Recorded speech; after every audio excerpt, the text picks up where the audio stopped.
Graça e paz, irmãos, da parte de Deus e também do nosso Senhor e Salvador Jesus Cristo, amém? Como é bom poder estar aqui, usando esse canal de comunicação para podermos compartilhar um pouco da Palavra de Deus. Palavra esta que tem transformado as nossas vidas, palavra esta que tem sido alimento para a nossa alma, palavra esta que tem nos exortado, tem nos edificado, tem nos consolado, tem nos ensinado como servir ao Senhor.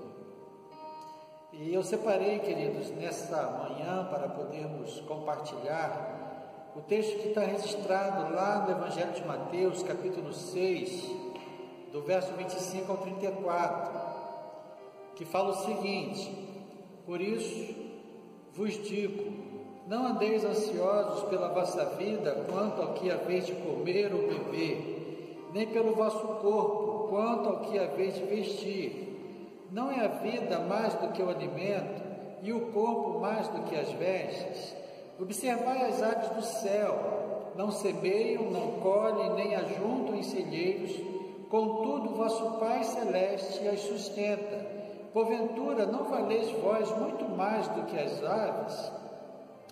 Qual de vós, por ansioso que esteja, pode acrescentar um côvado no curso da sua vida? E por que andais ansiosos quanto ao vestuário? Considerai como crescem os lírios do campo, eles não trabalham nem fiam. Eu, contudo, vos afirmo que nem Salomão, em toda a sua glória, se vestiu como qualquer deles. Ora, se Deus veste assim a erva do campo, que hoje existe e amanhã é lançada no fogo, quanto mais a vós outros, homens de pouca fé? Portanto, não vos inquieteis dizendo: que comeremos? Que beberemos? Ou com que nos vestiremos? Porque os gentios é que procuram todas estas coisas, pois vosso Pai Celeste sabe que necessitais de todas elas.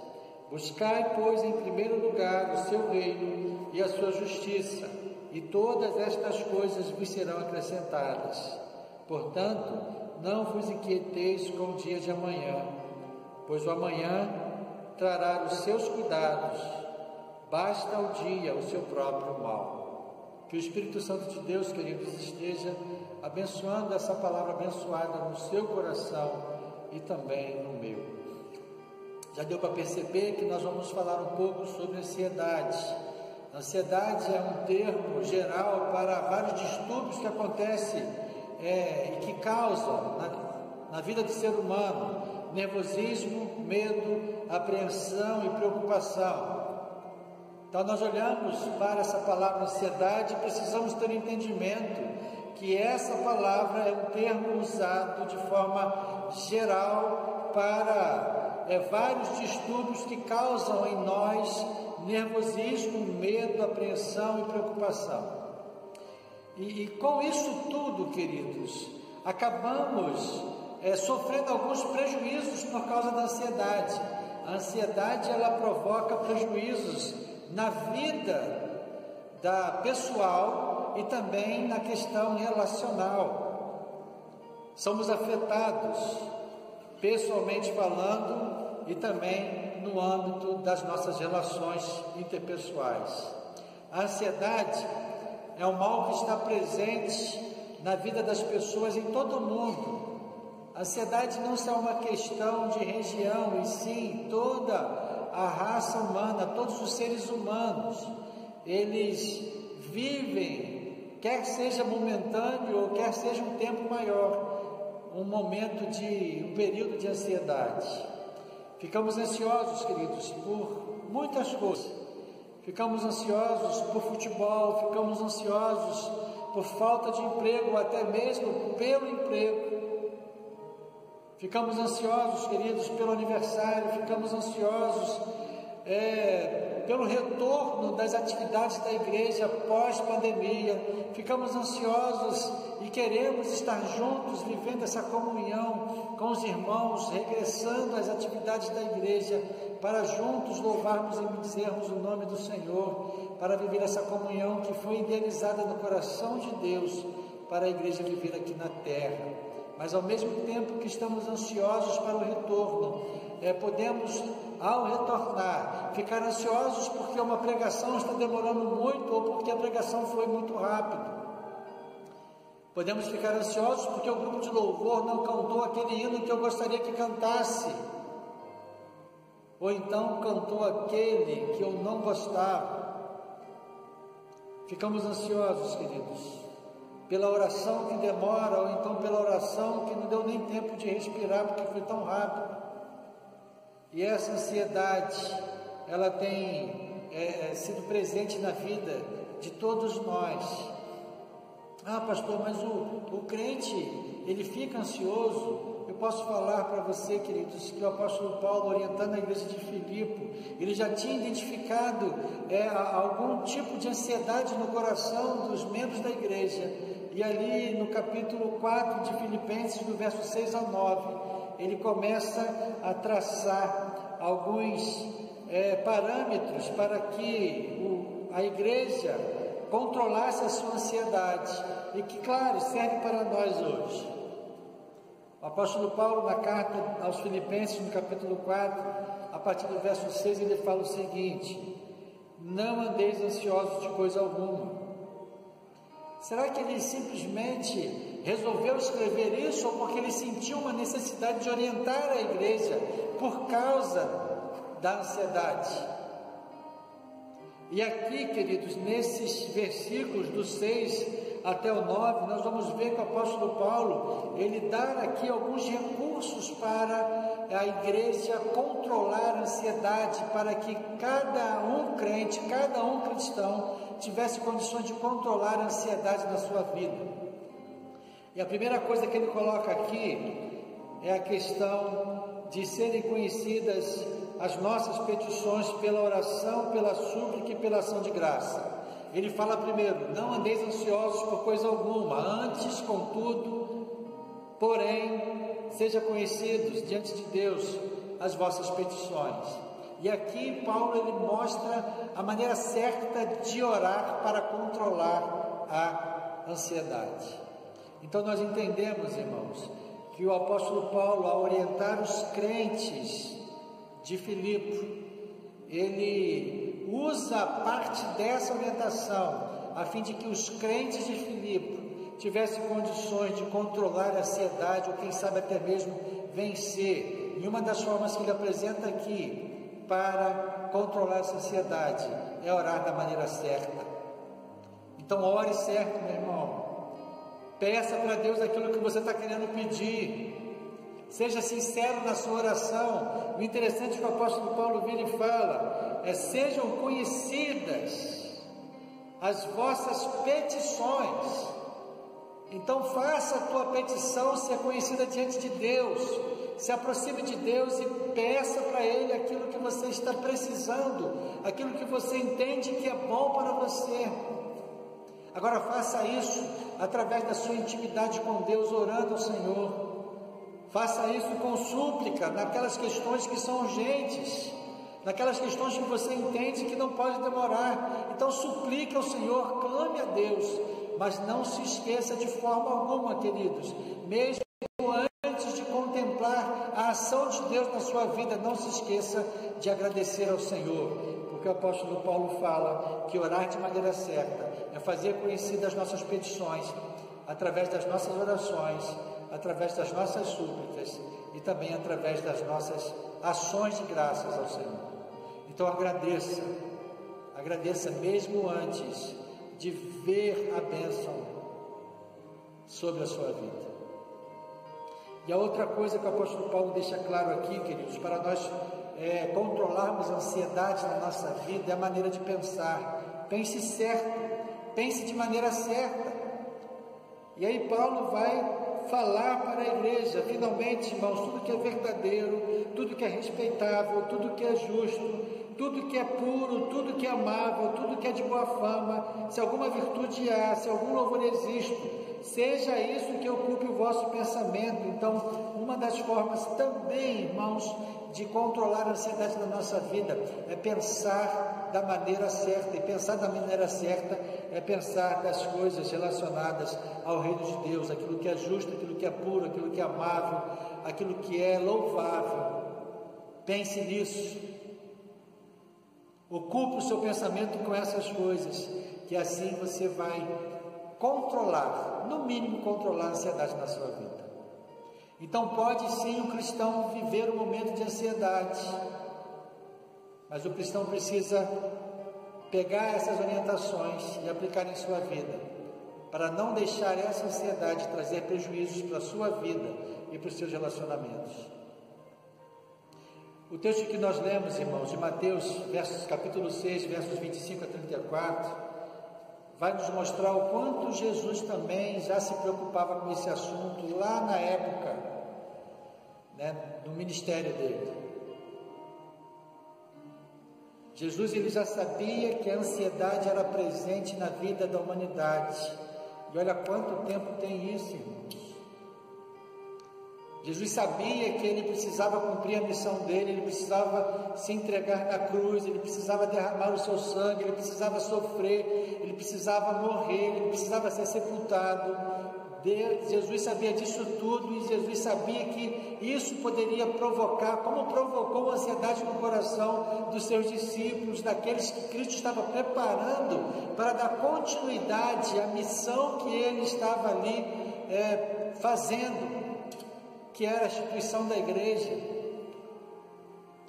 E aí nós olhamos, irmãos, Jesus, nesse Sermão do Monte, reservar uma parte para orientar, trazer uma orientação quanto à relação, quanto à questão de vivermos ansiosos. E aí a gente olha logo no verso 25, Jesus falando, por isso vos digo, não andeis ansiosos pela vossa vida. E a primeira coisa que nós podemos destacar aqui, queridos, para não andar ansioso, seguindo a orientação que Jesus apresenta para nós, é olhar para aquilo que está escrito no verso 26 e 28 e entender que Jesus estava assim falando para os seus discípulos. Está ansioso? Pare e observe como Deus cuida da sua criação. E aí Jesus vai falar das aves do campo, e vai falar das aves dos céus e dos lírios do campo. E ele vai falar assim, verso 26, observai as aves do céu, não semeiam, não colhem, nem ajuntem em celeiros, contudo vosso Pai Celeste as sustenta. Porventura não valeis vós muito mais do que as aves? Jesus estava falando assim, vocês valem muito mais do que as aves. É por vocês que eu vou morrer, é por vocês que eu vou entregar o meu precioso sangue, é por vocês que eu vou sofrer tudo na cruz.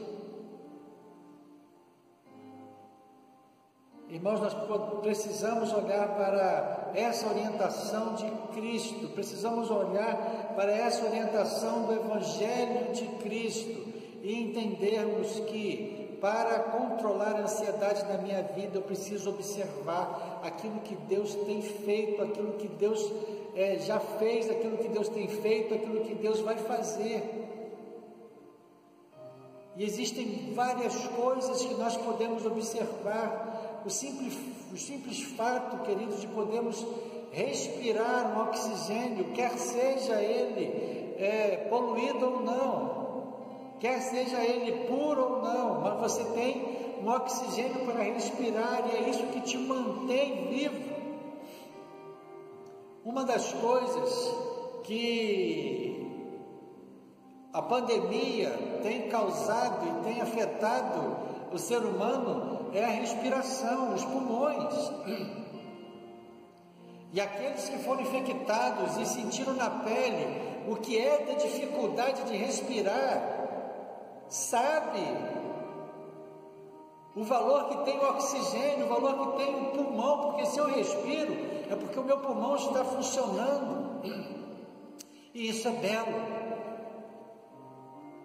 Então, quanto mais eu consigo contemplar, quanto mais eu consigo observar as coisas que são normais em minha volta e entender que isso é algo que Deus fez para me beneficiar, eu vou ter condições de controlar a ansiedade na minha vida.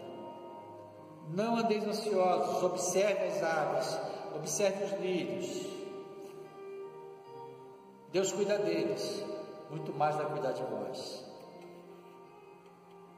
A segunda coisa, queridos, que nós podemos extrair daqui desse texto, está diretamente ligado à fé que Deus colocou no nosso coração, porque a fé é um dom de Deus. Não é isso que diz Efésios? Pela graça sois salvos, mediante o quê? Mediante a fé, e isso não vem de vós, é dom de Deus. Então a segunda coisa que Jesus vai separar aqui para nós é o exercício da fé. Agora, é exercitar a fé confiando que Deus sabe, que Deus pode. E lá no verso 32 nós vamos ver isso. Aqueles que se preocupam com comida, com bebida e com vestimenta de forma demasiada, que não fazem mais nada além disso, são os ímpios. É isso que diz lá o verso 32, porque os gentios é que procuram todas estas coisas. Agora nós não, nós sabemos que o nosso Pai Celeste sabe que necessitamos de todas elas. Então a segunda coisa que nós podemos usar para controlar a ansiedade, queridos, é acreditar, confiando que Deus sabe de todas as coisas que precisamos. Deus sabe daquilo que você precisa. Deus sabe daquilo que você necessita. O Salmo de número 60, irmãos, ele é um salmo que relatar aqui a angústia que o povo estava sentindo em se sentir rejeitado por Deus.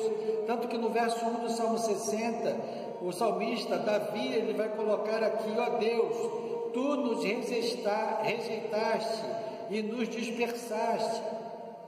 Então aqui Davi vai colocar do verso 1 até o 3 esse sentimento de angústia, de sentir ser rejeitado por um Deus. Do 4 até o 8, queridos, Davi vai trazer a ideia aqui de que ele se exaltava na proteção de que Deus derramava sobre ele. E aí no verso 10 até o 12, aliás, no verso 10 ao 12, diante de algumas incertezas, do 9 até o 12, de algumas incertezas que o povo estava vivendo, porque o povo, Davi não sabia quem iria conduzir ele e o povo até a cidade fortificada. Davi não sabia quem iria guiá-lo até Edom. E mais uma vez ele vai aqui no verso 10 falar da rejeição de Deus. Mas no verso 11 ele vai aqui pedir a Deus: presta-nos auxílio, Senhor, presta-nos auxílio na nossa angústia, porque vão é o socorro do homem. Então ele pede ajuda a Deus, porque ele sabe que mais ninguém poderia ajudá-lo. E naquele momento angustiante, no verso 12, ele tem condições de demonstrar a sua confiança em Deus, quando ele fala: em Deus faremos proezas. Mesmo antes de ver, de contemplar quem iria conduzir, quem ia guiar, Davi ele fala: auxilia-nos, Senhor.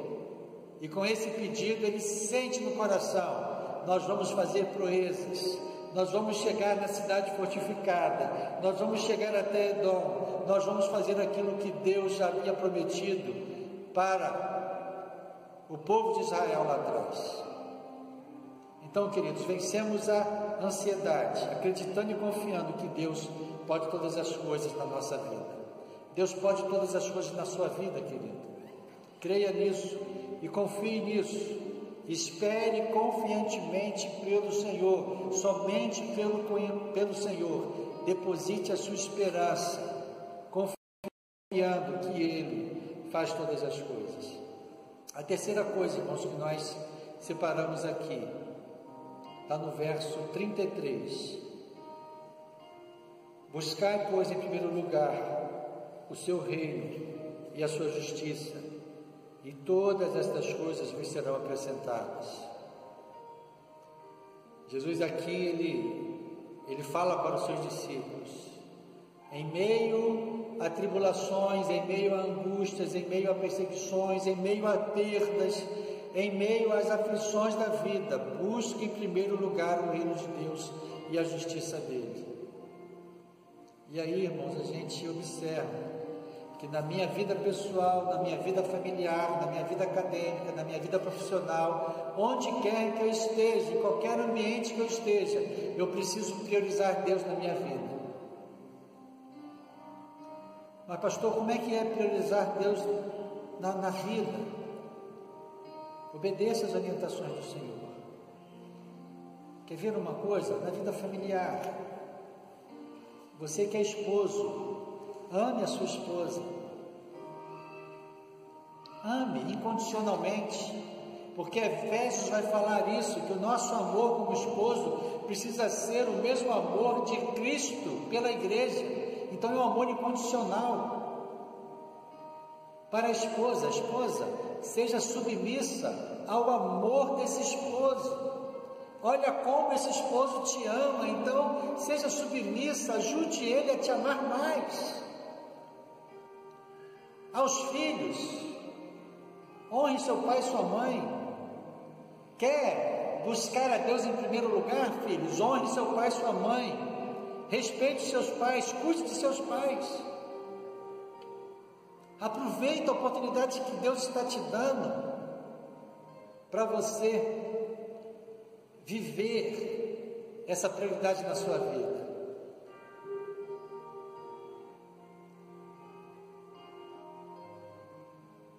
Para vocês pais, não provoque ira aos seus filhos. Essa é uma prioridade de Deus para a sua vida, pai. Essa é uma prioridade da sua vida, mãe. Antes de fazer qualquer coisa que vai provocar ira no coração dos seus filhos, nutre eles com a verdade. Isso é uma prioridade para a nossa vida. E último lugar, queridos, viva cada dia. Verso 34. Portanto, não vos inquieteis com o dia de amanhã, pois o amanhã trará os seus cuidados. Basta ao dia o seu próprio mal. Viva cada dia, irmãos. Como é que nós vamos vencer a ansiedade? Você tem controle do amanhã? Não. Isso não quer dizer que eu não vou planejar. Isso não quer dizer que eu vou cuidar. Isso não quer dizer que eu vou programar. Não, eu vou continuar programando. Mas viver mesmo, vou viver cada dia. Jesus aqui, ele fala de forma bem clara: não vos inquieteis com o dia de amanhã, não fique inquieto, não deixe o dia de amanhã prejudicar o seu dia de hoje. Se tem algo que precisa ser feito amanhã, faça amanhã. Hoje você vai fazer o que precisa ser feito hoje. E é assim, queridos, que Jesus apresenta aqui, colaborando com as orientações do apóstolo Paulo, nos orientando como temos chances, e chances grandes de controlar a ansiedade que provoca em nós nervosismo, medo, apreensão e preocupação. E aí a gente vai olhar como nós precisamos observar aquilo que Deus tem feito de belo, que está à nossa volta, que está ao nosso alcance. E ao observar isso, nós vamos ver, queridos, que eu preciso acreditar, confiando que Deus pode todas as coisas na minha vida, que Deus sabe do que eu preciso, que Deus, Ele tem me assistido em tudo. E às vezes eu nem vejo.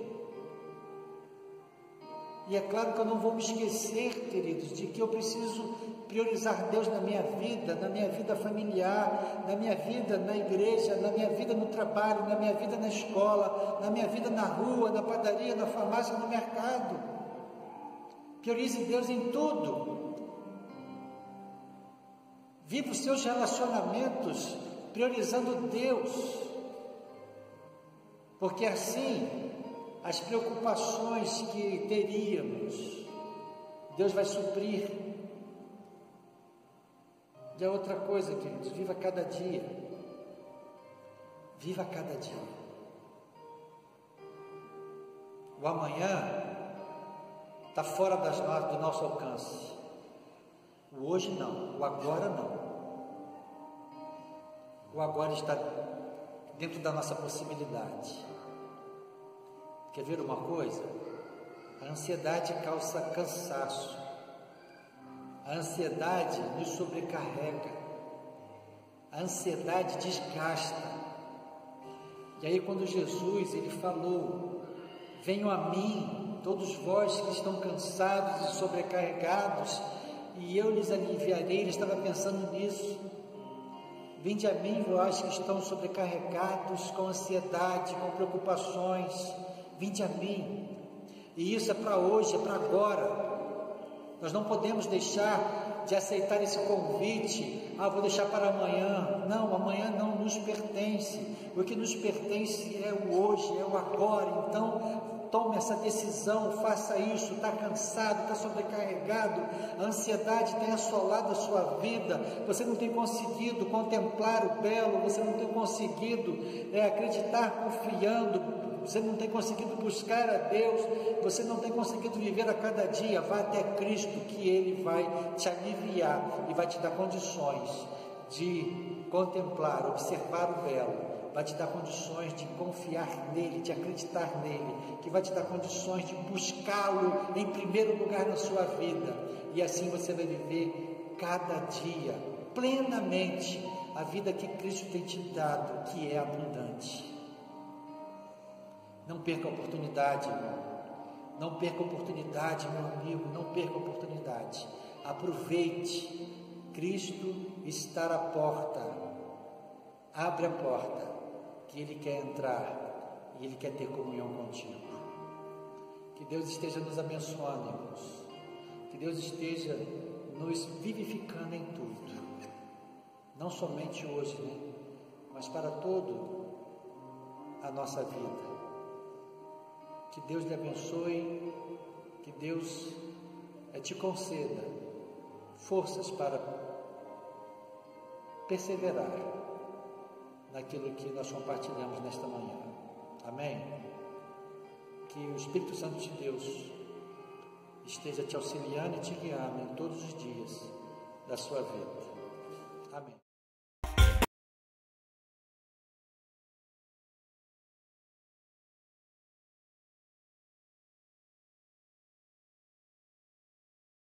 Olá, tudo bem? Mais um domingo a gente aqui na nossa EBD, e eu não me canso de falar que eu tô morrendo de saudade de vocês. Hoje nós vamos estudar as parábolas, e hoje em especial a parábola do semeador. O texto tá lá em Mateus 13, de 13 a 23. Só que o versículo que a gente vai fixar é o versículo 13, 23.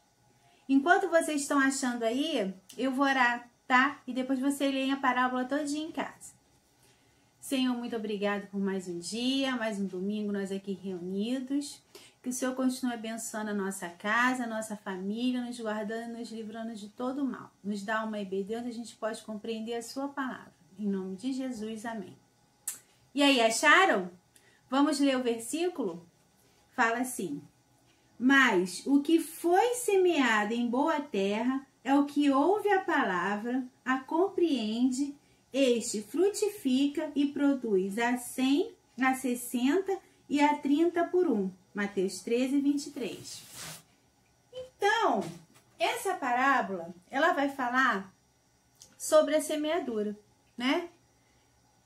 O que o semeador faz? Né? Vai falar sobre as sementes. O que é a semente? A semente é a palavra do Senhor plantada no nosso coração. E como é que está o nosso coração? A primeira semente, ela caiu lá na beira do caminho. E veio o pássaro e a comeu, né? Então, o que quer dizer isso? Que o pássaro foi, pegou a semente e comeu a semente. que a palavra foi até lançada no nosso coração, só que as coisas externas, né, as vozes que falam assim, não acredita nisso não, né? Não acredita no que está escrito na Bíblia não. Aí as pessoas que têm a semente plantada na beira do caminho e deixa o pássaro comer, vão se esquecendo da palavra de Deus, né? A segunda semente foi jogada lá na terra.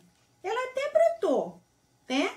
Só que aí veio o sol muito forte, né? E as pedras sufocaram a semente. O que é isso?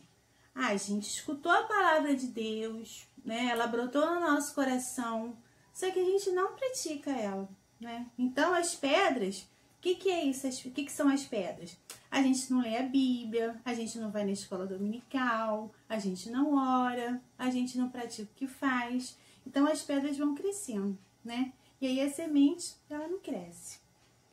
A terceira semente, ela também chegou a brotar.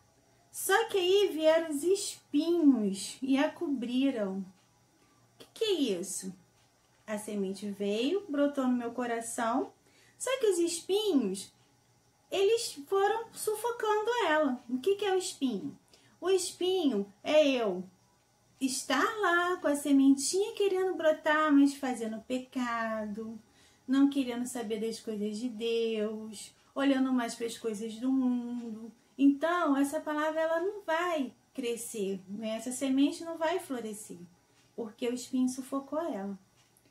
Mas a outra semente, ela foi plantada em terra boa e ela floresceu, né? Floresceu e deu frutos. O que é isso?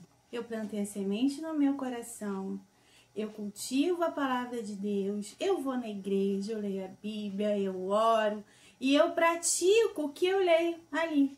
Então as pessoas vão ver que eu realmente carrego a palavra de Jesus dentro de mim.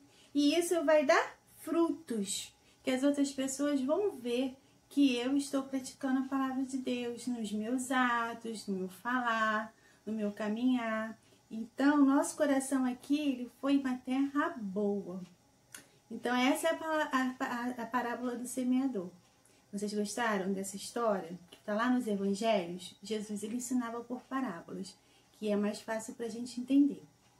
Bom, essa foi a nossa aula de hoje. Eu espero que vocês tenham entendido, né? Que a palavra de Deus é a semente e que nós temos que ter uma terra fértil. Vamos orar para o final? Senhor, muito obrigada por mais uma aula. Obrigada por ter estado conosco. Que a semente da sua palavra brote no nosso coração e que nós venhamos a dar bons frutos. É o que eu lhe peço e lhe agradeço em nome de Jesus Cristo. Amém. Um beijão, até a semana que vem. Tchau!